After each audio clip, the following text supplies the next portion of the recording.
જેનઝીને આકર્ષવા માટે ગુજરાત કોંગ્રેસનું દિલ્હીમાં મંથન અને પ્રદેશ કોંગ્રેસના અધ્યક્ષ અને સાથે વિધાનસભામાં કોંગ્રેસ નેતા દિલ્હી પહોંચ્યા છે।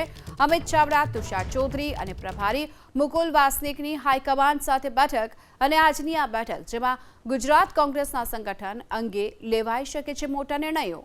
ગુજરાત સંગઠનમાં નવી નિમણૂકો માટે આજે અંતિમ મોહર લાગી શકે છે।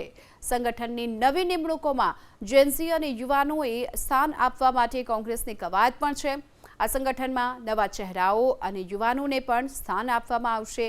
ઓગસ્ટ મહિનાના અંત સુધીમાં નવા સંગઠનની જાહેરાત પણ થઈ શકે છે। જો કે 2027 વિધાનસભાની ચૂંટણીના પગલે સંગઠનમાં મોટા ફેરફાર અહીં જોવા મળી રહ્યા છે। વધુ વિગતો મેળવે સંવાદદાતા હિરેન રાજગુરુ આપણી સાથે જોડાઈ ચૂક્યા છે। હિરેન, હવે સંગઠનમાં નવા ચહેરાની સાથે યુવાઓને સ્થાન આપવાની પણ વાત આવી છે। સામે કયા મોટા ફેરફાર આગામી સમયમાં જોવા મળી શકે છે? ગીતા શક્તિસિંહ ગોહિલ બાદ અમિત ચાવડાને ફરી એક વખત ગુજરાત પ્રદેશ કોંગ્રેસના અધ્યક્ષ બનાવ્યા, ત્યારબાદ તેમની ટીમ એટલે કે ગુજરાત પ્રદેશ કોંગ્રેસના સંગઠનમાં નવી નિમણૂકો નથી થઈ અને છેલ્લા ઘણા સમયથી બંધ પડેલી આ ગતિવિધિ હવે તેજ હોય તેવું લાગી રહ્યું છે। અમિત ચાવડા ગુજરાત પ્રદેશ અધ્યક્ષ અને ગુજરાત વિધાનસભામાં કોંગ્રેસ પક્ષના નેતા ડોક્ટર તુષાર ચૌધરી દિલ્હી પહોંચ્યા છે। તેમની આજે સંગઠન પ્રભારી મુકુલ વાસનિક સાથે બેઠક થશે અને એ બેઠક થયા બાદ દિલ્હીમાં હાઈકમાન્ડ કોંગ્રેસ હાઈકમાન્ડ સાથે બેઠક થશે। મુખ્ય વાત એ છે કે આ નવી નિમણૂકો આપવા માટે થઈ અને આ મંથન ચાલી રહ્યું છે, જેને આજે અંતિમ મંજૂરી મળવાની પણ શક્યતા છે।